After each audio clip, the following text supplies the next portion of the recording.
Salut tout le monde, c'est Zachary Racing. Aujourd'hui on se trouve pour la review de NXT TakeOver Chicago. Voilà, vous avez eu la preview de Money in the Bank, la preview TakeOver Chicago. Maintenant place à la review. Il y avait aussi le live du show sur la chaîne The Wrestling. D'ailleurs il y aura un live aussi. Qu'est-ce qui se passe? Il y aura un live aussi pour Money in the Bank. Donc maintenant, on va passer tout de suite à la preview avec le premier match pour les titres par équipe. Match pour les titres par équipe entre Kyle O'Reilly et Roderick Strong contre Oney Lorcan et Danny Burch. Donc pour les titres par équipe de NXT. Donc un match qui était énorme. Oney Lorcan et Danny Burch ont vraiment eu de quoi montrer leur background, quoi, montrer que voilà, on a du très lourd. Et voilà, ils ont prouvé qu'ils pouvaient faire le taf. Ils ont perdu, j'espère qu'il y aura une revanche, que ce sera pas la dernière, même si ce match semblait un peu comme match de transition entre deux rivalités pour les titres par équipe. Je sais pas quoi m'attendre avec Oney Lorcan et Danny Burch, mais en termes de booking je parle, mais moi en tout cas je continuerai une rivalité entre les deux, parce que vraiment, entre les quatre plutôt du coup, parce que vraiment ça a envoyé du très lourd pour ce show. Pour ce match qui était un peu, j'ai peut-être pas le show aussi là parce que le main event était énorme, il aurait fallu qu'il soit meilleur que le main event, mais en tout cas hors du main event c'est le meilleur match de la soirée. On va passer au match suivant du coup. Voilà. Velvet Dream contre Ricochet, donc match qui était très attendu de ma part, et j'ai trouvé les deux exceptionnels. Ricochet à la hauteur des attentes, il a pu bien montrer ce qu'il savait faire, et on a surtout eu Velvet Dream qui n'arrête pas de progresser et d'élever son niveau. Et la partie où il a dominé, c'était pas tout à fait en début de match, c'était quand le match était un peu lancé, où il a dominé, il a montré qu'il était vraiment fantastique, il a fait un sacré topé aussi, il a vraiment fait de très bonnes prises. Ricochet a été aussi au top, et vraiment c'était un match qui valait le détour. Ricochet finit avec son finish, voilà, toujours aussi bien porté.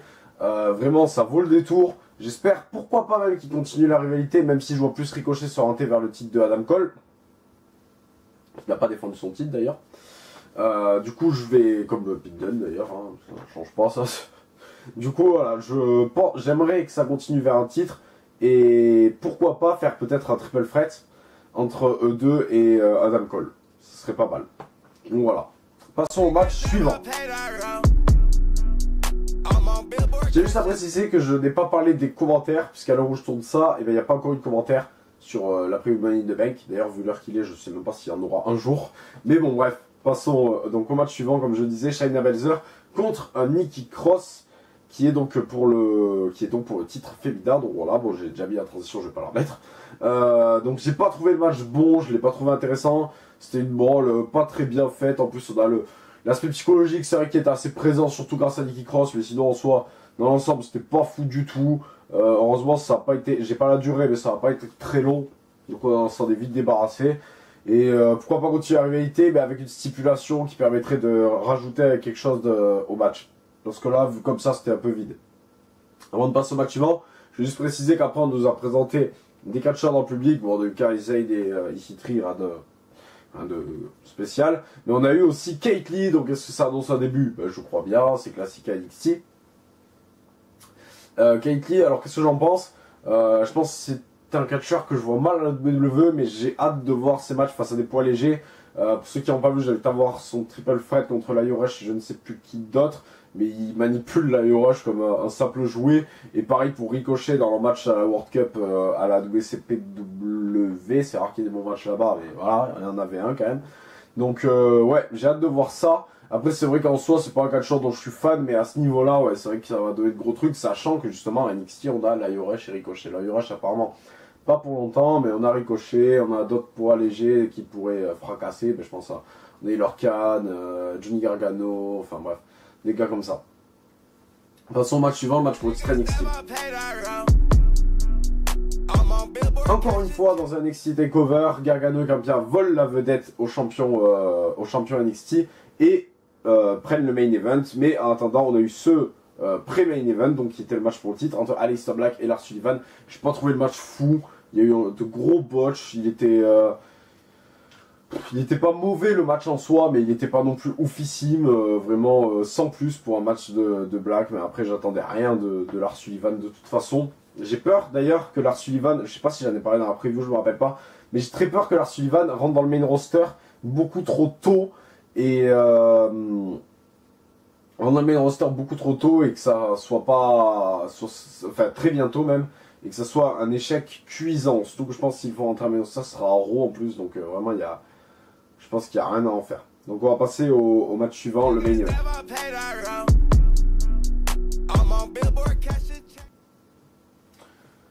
Le Street Fight match, fantastique. J'ai oublié de préciser qui je voyais comme challenger au titre. Moi je verrais bien un triple threat avec justement les deux matchs les deux participants de ce match, pardon. Non pas les deux matchs, les matchs ne peuvent pas être challenger ou dernière nouvelle. Donc, je pronostiquais, qu'est-ce que je raconte? Le match c'était très très très bon en termes psychologiques, encore une fois. Merveilleux, les deux sont top, la rivalité est énorme. Et il y a eu de gros spots, du hardcore, tout ce qu'on voulait. Vraiment c'était top. Et je pense que ça va continuer et je l'espère. Je suis juste déçu de la fin. Moi, je trouve que la fin est pas folle avec le DDT. Il aurait peut-être pu en faire plus. Mais sinon, en soi, très très bon match, très très belle affiche. Que ça continue. Et moi, je pousserai le truc et au bout d'un moment, je le continuerai dans le main roster. Et j'essaierai de faire un truc cool. Bon, voilà. Je vais rien ajouter à tout ça. C'est un très très bon takeover. Espérons que Money in the Bank soit au moins à moitié aussi bon. Et voilà, moi je vous dis à bientôt pour la review j'ai dit Takeover je crois, Money in the Bank, la review de Money in the Bank. Je vous invite à laisser votre avis sur le show dans les commentaires pour que je lise dans la review de Money in the Bank. Et selon quand vous regardez cette vidéo, laissez votre avis aussi sur Money in the Bank pour que j'en parle dans la review de Money in the Bank. N'hésitez pas à me dire aussi qui vous voyez comme prochain challenger et quel catcheur vous voyez arriver sous peu dans le main roster. En attendant, moi je vous dis à bientôt sur la Wrestling. Je vous fais des bisous, on se retrouve sur plein d'autres chaînes aussi. Zoran fait son smart, je le rappelle. En attendant, à bientôt, bisous.